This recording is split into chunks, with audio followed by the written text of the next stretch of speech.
Greetings everyone, Eric here and welcome back to another video. In this one we're going to be taking a look at a video game today, Eternal Edge. First off, I would like to thank the developers of this game, as the key was graciously provided to me by the developers themselves. I got to play this on stream, so I would just like to thank them again for giving me the key so that I can have the opportunity to play the game and come here and talk to you about the game. Now, you'll see me looking over this way a few times as I have some of my notes over here really big on the screen so that I don't forget things, and so I don't have to have a teleprompter, which actually I should probably get a teleprompter. But anyway, so yeah, what is Eternal Edge? Eternal Edge is what I would consider a kind of Zelda-like hack and slash RPG, and it's fantasy-based. And you'll see what I mean by Zelda-like when you see some of the footage. But yeah, we're just going to go through kind of different categories, and I'm going to talk about some bullet points for each of those categories. Starting, of course, with gameplay mechanics. So the first gameplay mechanic is the camera, which is just, to me, one of the more important things, that is overlooked a lot, is a good camera system. And this game has a bit of a floaty camera problem. When you move the camera, it kind of wiggles in this like weird, it's almost like the camera has physics, like it's an actual camera behind the character, and as you turn your head it kind of wiggles and kind of wobbles back and forth. It's kind of very strange, and it's very disorienting at times. So I would much prefer if the camera was more solid and kind of like most third-person action games, because this game is third-person. So I would like to see that kind of remedied a wee bit. The hit detection in the game, I'm just going to go point by point. The hit detection in the game could use a little bit of work. I found myself swinging at enemies and sometimes not hitting them without really being able to kind of notice why I missed, because I can't really tell the distance between the enemies because everything's so kind of chibi sized and small.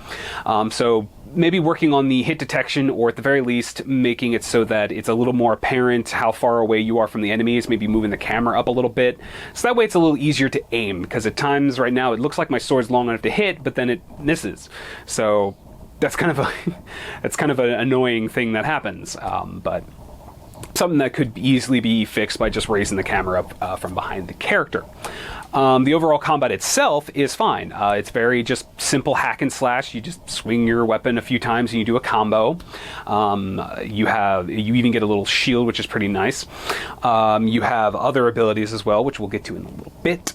The game has a lock-on system, which is really nice. So you can lock onto your enemies by holding the right-click button, and it's very nice. It works very well. It allows you to kind of focus on one enemy, but you can also let go and focus on multiple enemy if they're all charging kind of at once. You can kind of hit them in a line, because it does hit multiple enemies when you swing your weapon, so that's pretty nice.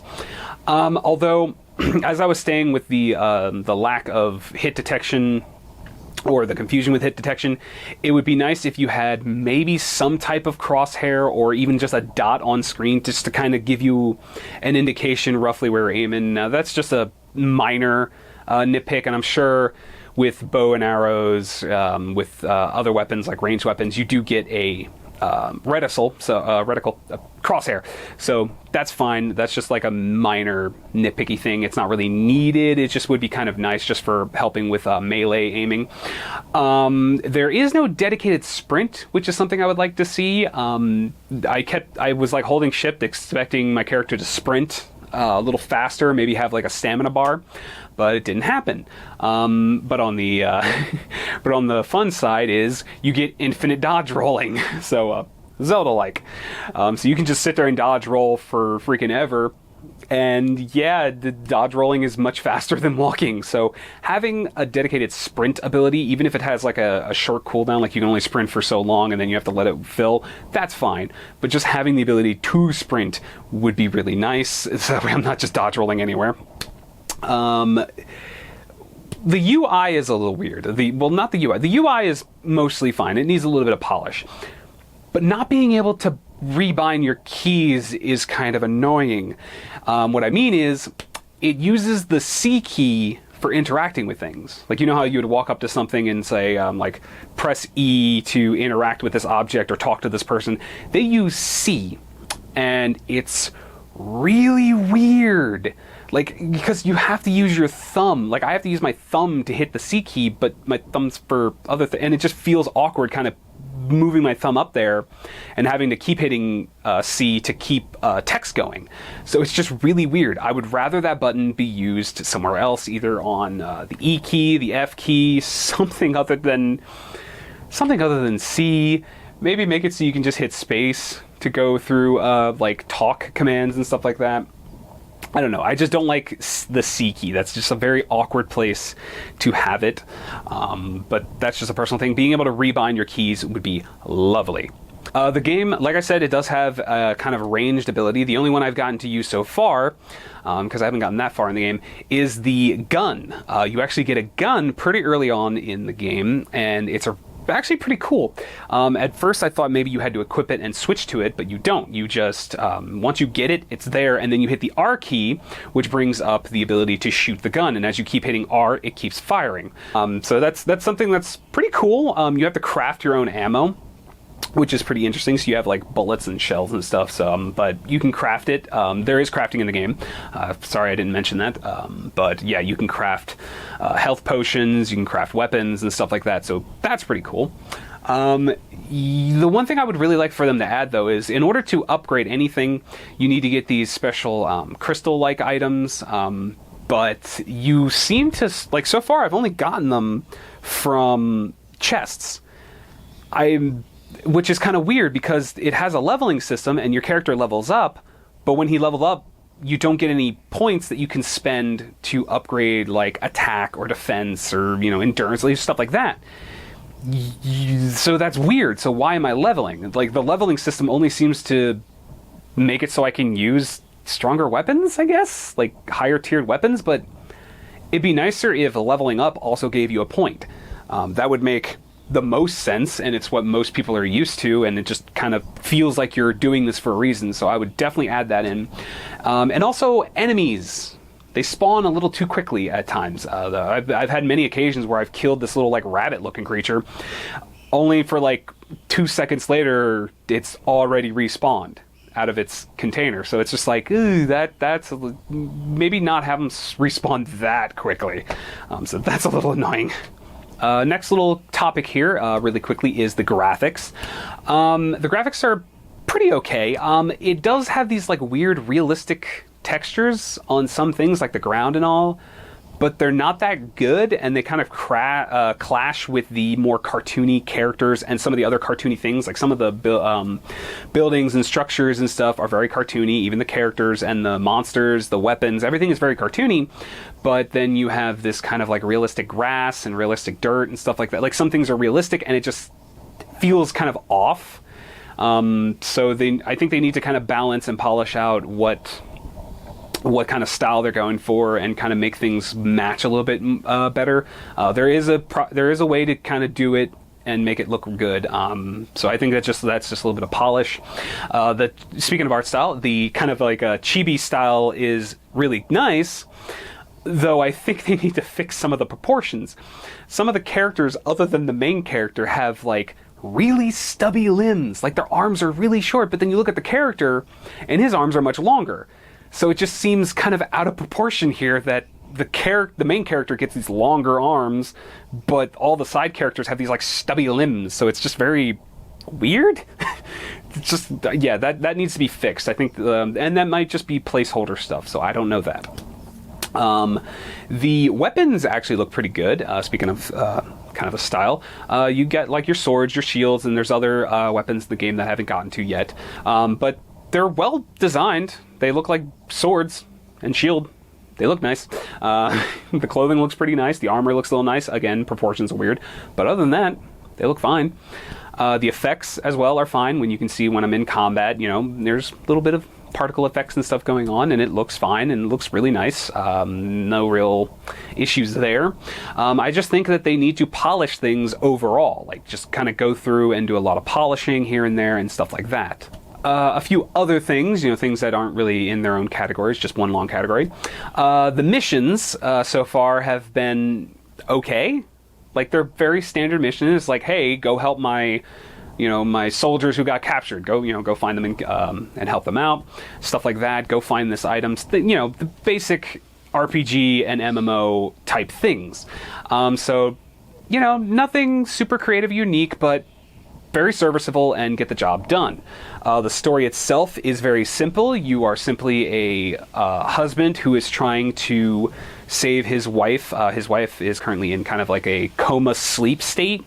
And what he's trying to do is he's trying to kind of not only save the world, basically, but also to save his wife and to wake her up and, something that you can relate to, and like trying to save someone. Very relatable. Again, nothing groundbreaking or unique, but it's very good. It's invested. Like, I feel invested enough in it to want to keep going and to want to help the character, succeed in waking his wife up. I want to see her wake up. The music is actually really nice. I don't really have many clips of it. I was having some issues with my recording stuff. But the music's really nice. It's very simple, very fantasy-esque. The battle music's really nice. The overall music, the music's really good. I don't know where they sourced the music from, but wherever they did, it's really good music. As is the sound effects. All the sound effects so far that I've had to deal with, been really good. I would say one weird thing. There are these events that go on, like, in the area. You'll see these, like, tall blue lights, and these are called events. And when you walk up to them, they start an event, either like a big boss fight or something like that. The problem is, I literally ran into a level 10 event while walking a very standard path to get to, like, one of the first places. Like, my first mission was just like, hey, go up to that tower and do a thing. And it was like, okay, I'm like level 1 or 2. And this level 10 dragon appears.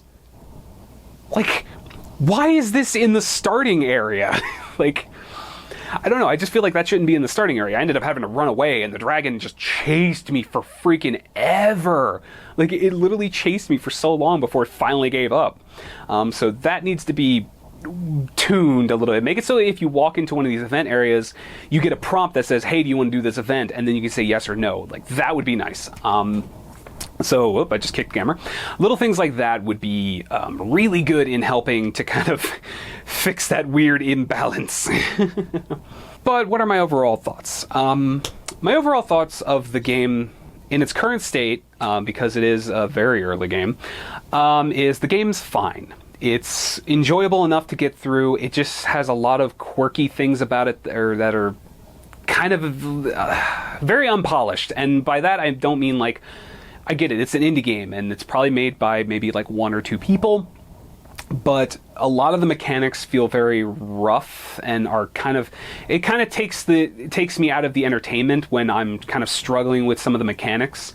Mainly just movement and stuff like that, and some of the hit detection, again, is a little weird. But other than that, so far, it's been mostly enjoyable. My only problem is they recently released the game on Steam as an early access game, and they are asking $15 for this game. And in its current state, I just don't think it's ready to be asking that kind of money. And yeah, $15 isn't a lot, but it's still more money than I think this game is currently worth in its current rendition. Like, the current state that it's in, it's not a $15 game. Like, I would maybe spend like $5 on this game in its current state.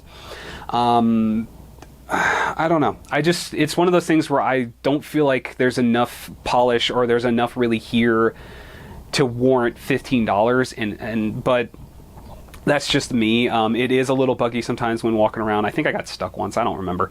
I actually think I did literally get like physically stuck on an object once, but I forget when that happened. But anyway, like, even despite that, all the other things, it's just not a $15 game to me. Like, that's a personal opinion. If you want to check the game out, I will leave a link in the description to where you can check it out. Give it a look, and if you feel like you want to support the developers and give them $15 and play the game and, be a part of it, go right ahead. I'm going to keep up with the game. Obviously, I've been given a key, so I have the game now. So I'm going to keep up with it, and maybe in a year's time or so, I'll come and revisit the game and see how it is now, and then I'll make another maybe make an update video giving my overall thoughts of it in its new state. So we'll see how it is then, and we'll see if it changes or improves by then. Hopefully it does. But anyway, that is all for this video. Thank you so much for joining me.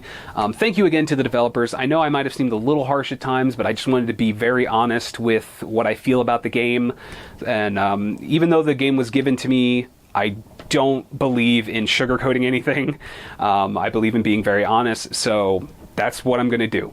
But again, thank you to the developers for giving me the key. It was enjoyable to playing the game.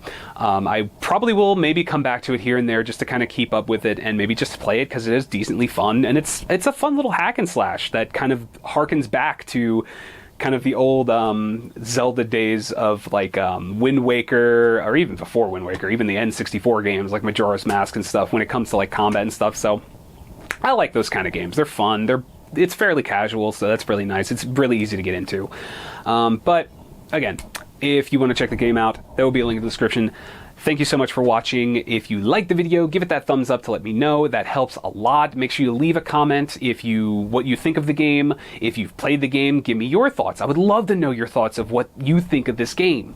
Let me know any other games that you might want me to maybe check out. Maybe some independent games and other action RPG things. Maybe just something I can check out, and I will do a video on it.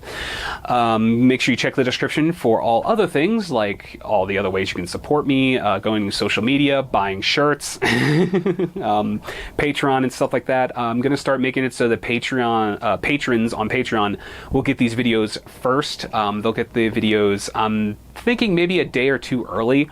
We'll see about that. We'll see how early I want to give them the videos, and it just depends on how many people are interested in it. But that should be set up by the time this video comes up. Thank you so much for watching. I digress so badly. Subscribe if you would like to see more videos. I don't know, why does anyone watch me? Thank you so much, and I'll see you guys later. Bye-bye.